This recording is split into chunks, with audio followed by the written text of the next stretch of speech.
अभी अभी आपने जिस वीडियो को देखा ये जम्मू कश्मीर से सामने आया है। जम्मू कश्मीर की राजधानी श्रीनगर की सबसे बड़ी मस्जिद जामिया में जुमे की नमाज के बाद कुछ ऐसा ही नजारा देखा गया।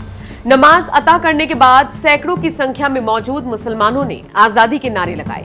इतना ही नहीं, कथित तौर पर राष्ट्र विरोधी नारे लगाकर भी अपने गुस्से का इजहार किया गया। कथित तौर पर आजादी के नारे लगाते पाए गए इन मुसलमानों का वीडियो सामने आने के बाद घाटी में एक बार फिर तनाव की स्थिति बन गई है। इतना ही नहीं, बाकी राज्यों में भी इसे लेकर रोष देखा जा रहा है। कुछ लोगों ने तो 1990 के उस दौर को याद करना शुरू कर दिया जिसमें कश्मीरी पंडितों का पलायन कराया गया था। उनके पलायन से पहले भी कुछ इसी तरह से नारेबाजी होती थी।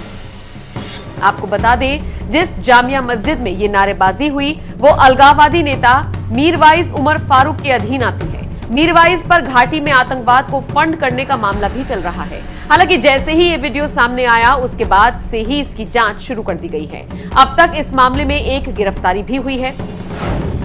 बताया जा रहा है कि इस मस्जिद में जुमे की नमाज पढ़ने के लिए लगभग 24 से 25 हजार लोग पहुंचे थे। इनमें से 25 से 30 लोगों ने राष्ट्र विरोधी आवाज को बुलंद किया। कुछ रिपोर्ट्स में दावा किया जा रहा है कि जिस वक्त राष्ट्र विरोधी नारे लगाए गए तब नमाजी दो गुटों में बंट गए। बताया जा रहा है कि इस मस्जिद में जुमे की नमाज पढ़ने के लिए लगभग 24 से 25 हजार लोग पहुंचे थे। इनमें से 25 से 30 लोगों ने राष्ट्र विरोधी आवाज को बुलंद किया। कुछ रिपोर्ट्स में दावा किया जा रहा है कि जिस वक्त राष्ट्र विरोधी नारे लगाए गए तब नमाजी दो गुटों में बंट गए। कुछ इसके पक्ष में थे जबकि कुछ विरोध में। मस्जिद के अंदर हंगामे की स्थिति पैदा हो गई। पुलिस को मौके पर बुलाया गया और जैसे तैसे मामला शांत कराया गया। पुलिस का कहना था कि वहां पर हंगामा करने वाले लोगों को खदेड़ा गया और आईपीसी की धारा 124A और 447 के तहत शिकायत दर्ज कराई गई।